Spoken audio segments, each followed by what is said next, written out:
Le roi Philippe était connu sous le nom de Philippe le Bel.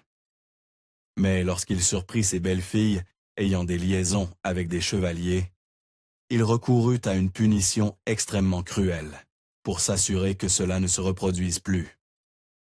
De nombreux dirigeants ont gouverné avec un ego démesuré ou de grandes ambitions. Mais le roi Philippe IV de France porta l'autojustice à un autre niveau. Agissant sous l'appel divin qu'il croyait que Dieu lui avait conféré, il montra peu de miséricorde ou d'émotion en général. Sa détermination à faire tout ce qu'il fallait pour réaliser sa vision lui valut de nombreux ennemis et peut-être une mort prématurée. Né en 1268, sa mère était Isabelle d'Aragon, tandis que son père était connu sous le nom de prince Philippe le Hardi.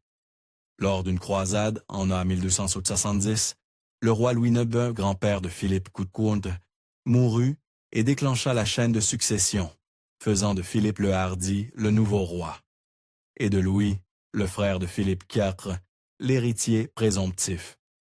Malheureusement, Philippe grandit sans sa mère. En janvier 1271, la reine enceinte eut une chute grave de cheval, qui la tua ainsi que son enfant à naître. Puis le frère de Philippe, Louis, mourut en 1276. Choqué et confus, le jeune Philippe, âgé de 8 ans, dut faire face à son nouveau rôle d'héritier.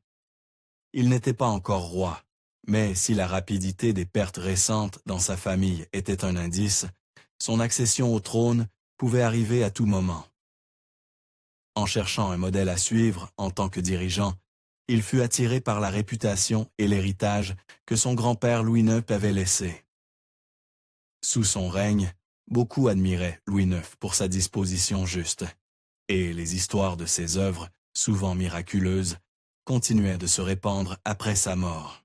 Philippe IV en vint à croire que non seulement Dieu lui ordonnait de suivre les traces de son grand-père, mais aussi de diriger la France en tant que protecteur choisi du catholicisme. Lorsque les royaux se marient, c'est presque toujours pour obtenir un avantage politique ou financier, comme ce fut le cas pour le mariage de Philippe IV le 16 août 1284. En épousant Jeanne de Navarre, Philippe bénéficierait de l'expansion de ses terres pour inclure Brie et Champagne, car Jeanne était destinée à en hériter. Ils eurent aussi la chance de tomber amoureux, Philippe refusant de se remarier après le décès ultérieur de Jeanne. Avec une forte ambition et sa future reine à ses côtés, Philippe était prêt à régner lorsque son père mourut. Alors qu'il combattait une campagne contre le royaume d'Aragon en 1285, le roi Philippe III mourut de dysenterie. Ainsi, à l'âge de 17 ans, Philippe IV monta sur le trône le 6 janvier 1286. Conforme à quelqu'un doté d'un tel idéalisme, le nouveau roi Philippe avait un objectif principal: s'assurer que la monarchie ne ferait que se renforcer. Dans l'ensemble, cela signifiait changer la manière dont les souverains précédents avaient gouverné, en particulier en donnant plus d'autorité à sa propre bureaucratie, qui comprenait des fonctionnaires dont la principale préoccupation était le respect strict de la loi. Une fois sur le trône, le roi Philippe IV fut confronté à l'un des plus gros problèmes hérités de son père: la dette. Le conflit du roi précédent avec Aragon avait été coûteux et avait été largement financé par de l'argent emprunté aux chevaliers templiers. À cette époque, l'Aquitaine restait un État vassal sous la domination de la France, son duché étant détenu par le roi Édouard Ier d'Angleterre. En tant que tel, malgré son attitude probablement réticente, le roi anglais n'avait d'autre choix que de rendre régulièrement hommage à Philippe. En 1291, les relations entre les deux rois devinrent tendues. Au début des années 1290, ces tensions dégénérèrent en conflit. Les marins des deux royaumes commencèrent à attaquer et à capturer tout navire adverse qu'ils rencontraient, les Anglais pillant la ville portuaire de La Rochelle. Pour régler les choses, en 1293, Philippe convoqua le roi Édouard. Mais Édouard n'était pas enthousiaste à l'idée de se présenter en personne devant Philippe, Alors il envoya son frère. Cela sembla fonctionner, et les monarques négocièrent un accord où Édouard donnerait temporairement la Gascogne à Philippe, en tant que duc, en échange du pardon de Philippe. Malheureusement, la paix ne dura pas, et il ne fallut pas longtemps avant que le roi anglais ne reçoive une autre convocation à Paris en avril 1294. Cette fois, Édouard en eut assez, et plutôt que d'envoyer quelqu'un d'autre, il refusa purement et simplement la convocation. Le refus d'Édouard eut des répercussions immédiates, et le mois suivant, il perdit de vastes étendues de terre pour ne pas s'être présenté en personne. Cela signifiait que sa reddition de la Gascogne devenait moins temporaire, et Philippe alla jusqu'à révoquer son duché d'Aquitaine. Lorsque Philippe s'empara des terres d'Édouard, ce n'était pas seulement sur le papier. L'armée française marcha sur la Gascogne et l'Aquitaine, les prenant par la force. Naturellement, Édouard n'avait qu'une seule réponse à cela, et il déclara officiellement la guerre à la France en 1294. Mais il n'était pas seul. Quelques années après le début du conflit, le comté de Flandre se retourna également contre le roi Philippe. Alors que la Flandre déclarait son indépendance en 1297, l'Angleterre vit une opportunité d'unir ses forces contre un ennemi commun, aidant le peuple flamand tout en affaiblissant la France. Cependant, la France n'était pas sans alliés et fit rapidement appel à son ancienne alliance avec l'Écosse pour aider dans le conflit à venir. Alors que la guerre entre l'Angleterre et la France entrait dans sa 8e année, le roi Philippe subit une défaite stupéfiante à la bataille des Éperons d'Or. Et ce n'était pas face aux forces du roi Édouard. En fait, ce furent les Flamands qui battirent soundly l'armée de 6500 hommes de Philippe, le poussant à reconsidérer ses chances contre leur rébellion. Bien qu'il ne pût pas immédiatement exercer sa vengeance sur les Flamands, environ 2 ans plus tard, en 1304, le roi Philippe montra à la Flandre exactement ce qu'il pensait de leurs efforts. Lors de la bataille de Mons-en-Pévèle, les forces françaises attaquèrent l'armée flamande sans pitié et mirent effectivement fin au conflit entre eux. Malheureusement pour les Flamands, la ténacité et la force qu'ils montrèrent ne permirent à leur soulèvement d'aller que jusqu'à un certain point. En 1305, Philippe consolida sa victoire et imposa des mesures et des punitions sévères pour s'assurer que la Flandre ne se soulèverait plus jamais contre sa monarchie. À la fin du conflit entre l'Angleterre et la France, aucun des deux pays n'était satisfait du résultat. L'objectif de tout cela avait été de déterminer à quel royaume appartenait quelle terre, et peut-être d'en acquérir davantage. Mais presque rien de tout cela ne se produisit. Au lieu de cela, l'impact le plus significatif fut sur l'économie, en particulier avec toutes les taxes utilisées pour financer les combats. L'économie française subit un coup majeur et souffrit de conséquences qui perdurèrent longtemps après les combats. L'impact de la bataille des Éperons d'Or à elle seule fit chuter la valeur de la monnaie française de 37%. Philippe commença à ordonner la collecte d'objets en argent auprès des résidents pour les transformer en pièces. En 1306, il ramena la teneur en argent de chaque pièce à 3,96 grammes et dévalorisa la monnaie frappée pendant le conflit. Mais cela signifiait que les débiteurs devaient alors utiliser la nouvelle monnaie pour leur remboursement et perdèrent beaucoup d'argent, ce qui conduisit inévitablement à des émeutes brutales.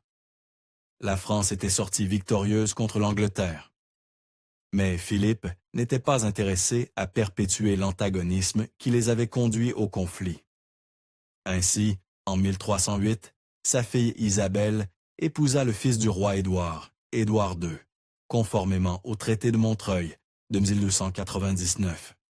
C'était leur moyen de maintenir les deux royaumes en paix pour un avenir prévisible. Cependant, en fin de compte, tout revenait à l'argent. Plutôt que de chercher à résoudre la crise financière causée par ses relations internationales et ses politiques, Philippe décida d'expulser tous les résidents juifs de France en 1306. Bien qu'il ait pu offrir une explication différente à l'époque, cela était probablement pour contrôler les ateliers monétaires juifs et récupérer les prêts dus aux Juifs. Pendant des siècles, l'ordre des chevaliers templiers avait servi de protecteur chevaleresque des pèlerins chrétiens, mais s'était depuis concentré davantage sur les affaires de finance et de banque. Ainsi, étant donné que Philippe avait hérité des problèmes monétaires de son père et en avait ajouté quelques-uns de son cru, il était de nouveau lourdement endetté envers les Templiers, et ceux-ci s'attendaient à être remboursés. Malheureusement pour les Templiers, comme il l'avait démontré avec beaucoup d'autres avant eux, sa réponse pour se débarrasser des dettes était de se débarrasser des créanciers. Philippe fit de l'élimination des chevaliers templiers sa prochaine mission. Ainsi, lorsque des accusations d'hérésie et de sodomie furent portées contre les Templiers, Philippe utilisa ces plaintes comme excuse pour commencer à les démanteler. Quel que soit le degré de vérité dans les accusations contre les Templiers, Philippe montra une attitude suprêmement autoproclamée en les condamnant. Puisque les Templiers répondaient principalement au pape, Philippe présenta ses actions comme une justice divine et prétendit agir au-dessus de la papauté en tant que figure presque christique. Les Templiers étaient à bout de souffle et n'avaient nulle part où fuir. La vendetta de Philippe contre les Templiers culmina un sombre jour d'octobre 1307, le vendredi 13. Rapidement et sans pitié, les hommes de Philippe saisirent les chevaliers en France et les mirent en détention par centaines. C'est là que la vérité des accusations devient plus floue, car presque toutes les confessions d'hérésie des chevaliers furent obtenues sous la douleur et la coercition. La forme de torture que Philippe ordonna sur les Templiers était brutale. Bien que les chevaliers servaient le pape de l'époque, Clément V, était principalement inefficace pour les protéger, car il était sous l'influence du roi Philippe. Cependant, Clément tenta d'organiser plusieurs procès pour les Templiers sans succès, car Philippe ordonna leur exécution par le bûcher avant que les procédures ne puissent avoir lieu. Plusieurs années après son exécution massive des Templiers, Philippe fut confronté à un autre problème. Mais cette fois, il était beaucoup plus proche de chez lui. À cette époque, les trois fils de Philippe, Louis, Philippe et Charles, étaient mariés depuis plusieurs années à des membres de la noblesse bourguignonne, Marguerite, Jeanne et Blanche. Aucun de ces mariages ne dura en raison des actions de la fille de Philippe, Isabelle, en 1313. Lors d'une visite familiale, après que tous les frères et sœurs et leurs conjoints eurent profité d'un divertissement, Isabelle présenta une collection de bourses à monnaie distinctement brodées et en offrit une à chacun de ses frères et à leurs épouses. Un geste assez anodin, jusqu'à ce que des mois plus tard, Isabelle prétendit avoir repéré quelque chose de véritablement scandaleux. Lors d'un dîner qu'elle organisait, elle affirma avoir vu les bourses appartenant à ses belles-sœurs, Marguerite et Blanche, entre les mains de deux chevaliers. Isabelle eut des soupçons et ne put les garder pour elle. Croyant que cela prouvait que ses belles-sœurs étaient infidèles à ses frères, Isabelle porta sa plainte à son père. Le roi Philippe ordonna immédiatement à ses hommes de surveiller les épouses de ses fils. Apparemment, Marguerite et Blanche avaient trompé leur mari avec les chevaliers dans une vieille tour de garde appelée la tour de Nesle. Bien que Marguerite et Blanche fussent au centre de la plupart des accusations d'adultère, cela n'affecta pas seulement elles. Des rumeurs commencèrent à circuler selon lesquelles Jeanne non seulement était au courant des liaisons, mais avait également été infidèle au prince Philippe, malgré des preuves suggérant que leur mariage était le plus heureux des trois. Bien sûr, les experts modernes ont leurs propres opinions. En regardant l'histoire, il est impossible de savoir avec certitude à quel point les allégations d'Isabelle étaient vraies, et si elle dénonçait ou inventait des histoires. Cependant, la plupart des historiens modernes tendent à croire que, bien que cela soit moins probable dans le cas de Jeanne, Marguerite et Blanche menaient probablement des liaisons secrètes. Qu'elle ait fabriqué l'histoire ou exposé un scandale de manière véridique, certains ont supposé qu'Isabelle aurait pu agir ainsi pour atteindre ses propres objectifs politiques. Il est possible que la princesse espérait qu'en éliminant ses belles-sœurs, son nouveau-né aurait plus de facilité à accéder au trône. Quoi qu'il en soit, ces actions eurent de graves conséquences.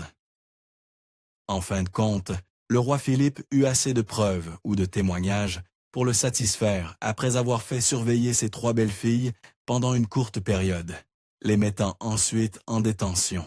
Il captura également les 2 chevaliers, et comme pour les Templiers, les fit torturer, rendant leur confession ultérieure douteuse.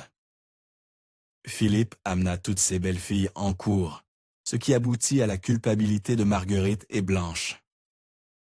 Heureusement, son fils, le prince Philippe, intervint et influença le verdict final d'innocence de Jeanne. Cependant, les 2 chevaliers n'eurent pas autant de chance. Reconnus coupables d'adultère, Marguerite et Blanche eurent la tête rasée, et les tribunaux les condamnèrent à la prison à vie. Comparativement, elles s'en tirèrent peut-être à bon compte, car les 2 chevaliers coupables furent ensuite torturés, écorchés et exécutés dans ce qui devint connu sous le nom de l'affaire de la Tour de Nesle. Bien sûr, ce ne furent pas les dernières exécutions significatives que Philippe ordonnerait. En 1314, Philippe fut confronté à un nouveau scandale, lorsque 2 des derniers Templiers survivants s'adressèrent au public, le précepteur de Normandie de Charnes et le grand maître du temple Jacques de Molay, révélèrent à tous que Philippe avait extorqué leur confession et qu'ils n'étaient d'un coupable que d'avoir trahi leur ordre pour sauver leur propre vie. Bien que courageux, cet acte scella leur destin. Outré, Philippe ordonna immédiatement l'exécution des 2 chevaliers, sans passer par des audiences formelles. Puis, un horrible soir de mars, les hommes de Philippe placèrent de Molay et de Charnes sur des pieux de bois et les brûlèrent vifs. Cela ne fit que renforcer leur cause, car beaucoup entendirent parler de la composure inébranlable des Templiers pendant leur exécution et les considérèrent comme des martyrs. Pendant ce temps, la propre mort de Philippe n'était pas loin, et elle n'avait rien d'héroïque. À la fin de Tiltrude 114, alors qu'il chassait dans la forêt de Halat, le roi subit un accident vasculaire cérébral. Bien qu'il ait initialement survécu et sembla même pouvoir se rétablir, il succomba à son état et mourut le 29 novembre. Certains y virent une rétribution divine. Environ 7 mois avant la mort du roi Philippe, le pape Clément V était également décédé, probablement de lupus. La proximité temporelle des 2 décès avec l'exécution de Molay amena beaucoup à croire qu'une force supérieure était à l'œuvre. Bientôt, une légende commença à se répandre selon laquelle, alors qu'il brûlait, le défunt grand maître des Templiers avait maudit Philippe, ou même qu'il avait révélé à Dieu la traîtrise du roi et du pape. Merci d'avoir regardé History Expose.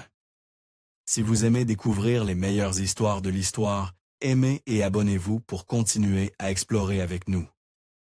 N'oubliez pas de visiter notre page principale, Fact8, pour plus de faits incroyables sur tout.